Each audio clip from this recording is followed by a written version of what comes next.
पहली झलक, पहला तकरार। मुंबई की वो सुबह बाकी दिनों से कुछ अलग थी।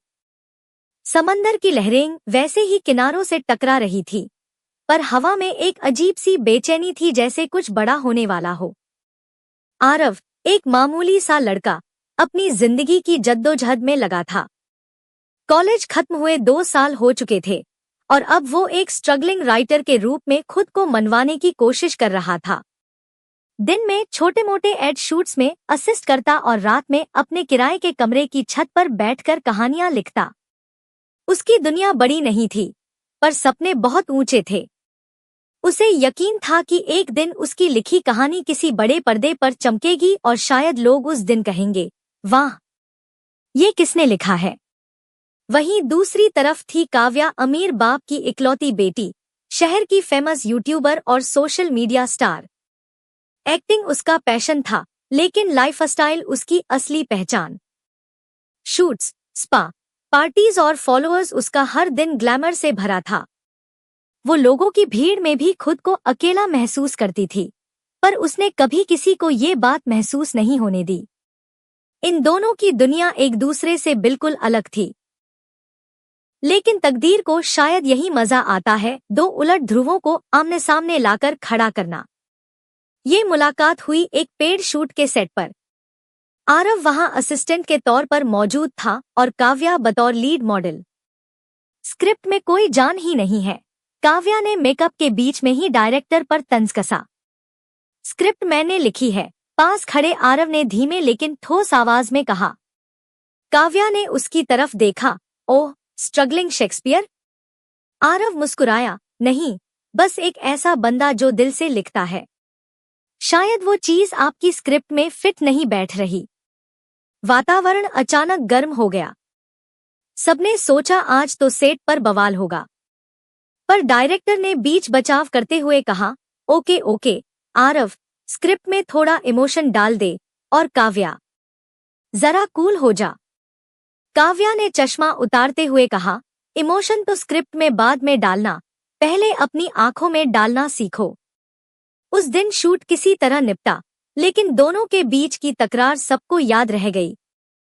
रात में छत पर बैठे आरव ने अपनी डायरी में लिखा है, आज पहली बार किसी ने मेरी कलम को चुनौती दी। अच्छा लगा। शायद वो लड़की मेरी कहानी की नायिका बनने के लिए आई है। तकरार से शुरू होने वाला इश्क ही तो असली होता है। काव्या ने भी अपने ब्लॉग में उस दिन का जिक्र किया बिना नाम लिए। कुछ लोग होते हैं जो आपको गुस्सा दिला देते हैं, लेकिन उसी गुस्से में छुपा होता है एक connection. Don't know why, but आज किसी की बात दिल को छू गई। अगले कुछ दिनों में उसी प्रोडक्शन हाउस के एक नए प्रोजेक्ट में फिर से उनकी मुलाकात हुई। इस बार थोड़ा कम तकरार और थोड़ी ज्यादा बातचीत हुई। काव्या ने पूछा, तू इतनी सी उम्र में इतना सीरियस क्यों है? आरव बोला, क्योंकि मैं हर लम्हा जीता हूँ, मजाक नहीं करता सपनों के साथ। ओह, फिलोसफर भी है, उसने चुटकी ली। नहीं, आरव मुस्कुराया, बस सच्चा हूँ।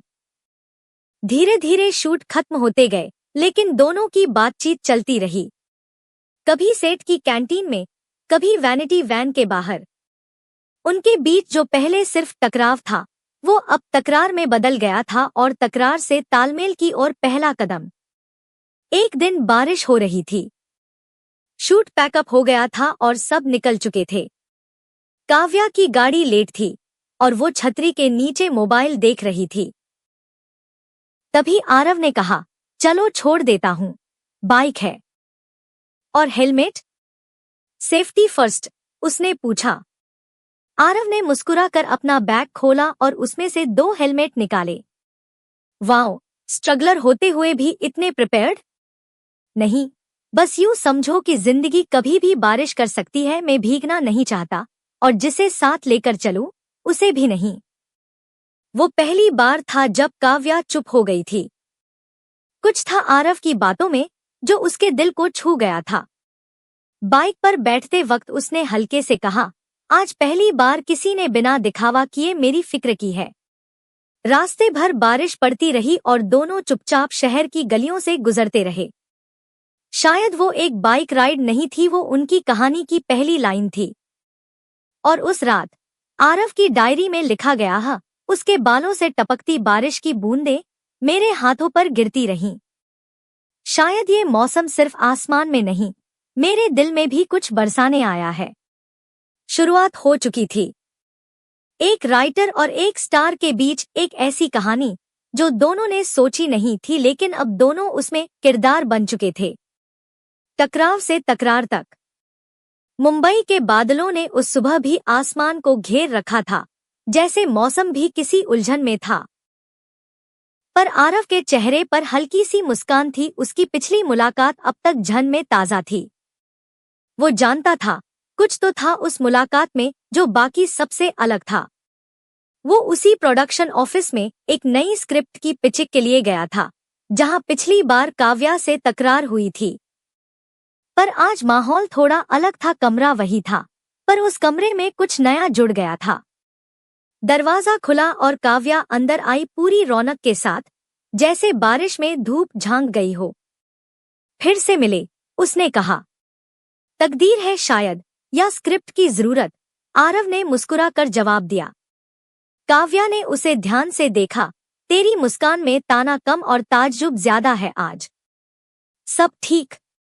सब तो नहीं, उसने कहा, पर तू आ गई तो कुछ बेहतर जरूर लग रहा है। मीटिंग शुरू हुई। नए प्रोजेक्ट की स्क्रिप्ट पर चर्चा होने लगी। डायरेक्टर ने पूछा, हम इस बार कुछ फ्रेश और रियल चाहते हैं, कुछ ऐसा जो दिल को छू जाए। काव्या ने फौरन कहा, तब तो आरव की कलम को चलने दो, इसका दर्द असली है। आरव थोड़ा हैरान हुआ, फिर बोला, अभी तक तो मेरी कलम में कमी निकाल रही थी, अब तारीफ? बात तारीफ की नहीं, समझ की है, काव्या ने जवाब दिया। पहले तुझसे तकरार थी, अब थोड़ा सा तालमेल भी हो गया है शायद। वो मीटिंग खत्म हुई, लेकिन आरव और काव्या की बातचीत वहीं से शुरू हुई जहां पिछली बार छूटी थी। इस बार चाय की दुकान पर मुलाकात हुई। कोई तामझाम नहीं, कोई स्टारडम नहीं, बस दो लोग जो एक दूसरे को थोड़ा और जानना चाहते थे। तू इतना गंभीर क्यों रहता है? काव्या ने पूछा। क्योंकि जिनके पास खोने को कम होता है, वो चीजों को ज्यादा संभाल कर रखते हैं, आरव ने शांत स्वर में कहा। काव्या थोड़ी देर खामोश रही, फिर बोली, तेरी आंखों में ना कोई अधूरी कहानी बसी है, और तेरे लहजे में कोई अधूरी चाहत, आरव ने पलटकर जवाब दिया। उन दोनों की बातचीत अब चुटकियों से निकलकर एहसास की गहराइयों तक पहुंचने लगी थी। एक अजीब सी जुड़ाव था, अनकहा लेकिन गहरा। अगले दिन शूट शुरू हुआ। इस बार आरव ने स्क्रिप्ट लिखी थी और काव्या उसमें लीड थी। सीन रोमांटिक था, पर शॉट देने से पहले दोनों थोड़े असहज थे। सिर्फ कैमरे के लिए एक्टिंग करनी है, रियल लाइफ वाला इमोशन नहीं लाना, काव्या ने मजाक में कहा। तेरा नाम काव्या है, पर बातों में नाटक बहुत है, आरव ने मुस्कुराते हुए ताना मारा। और तू राइटर होकर भी हर जवाब तैयार रखता है, वाह। शूट हुआ और इतना बेहतरीन हुआ कि कू ताली बजाने लगा। पर आरव और काव्या के बीच कुछ ऐसा था जो कैमरे के आगे नहीं, अंदर चल रहा था। शाम को जब शूट खत्म हुआ तो दोनों पास की सड़क पर टहलने निकल पड़े। बिना सोचे, बिना बोले, बस साथ चलना अच्छा लग रहा था। कभी लगा था तू किसी राइटर के साथ ऐसे बैठेगी? आरव ने पूछा। नहीं, काव्या हंसी। और कभी सोचा था तू किसी स्टार के साथ ऐसे टहलेगा? नहीं, आरव भी हंस पड़ा। उस पल में कुछ था जो लफ्जों में नहीं, पर महसूस किया जा सकता था। रात को आरव ने डायरी में लिखा, हर बार वो कुछ कह जाती है और मैं कुछ महसूस कर लेता हूँ। शायद यही शुरुआत है बिना कहे समझने की। और काव्या ने अपने वीडियो ब्लॉग में बोला, आज पहली बार लगा कि कोई है जो मुझे मेरी लाइफ से बाहर, मेरी सच्चाई में भी समझ सकता है।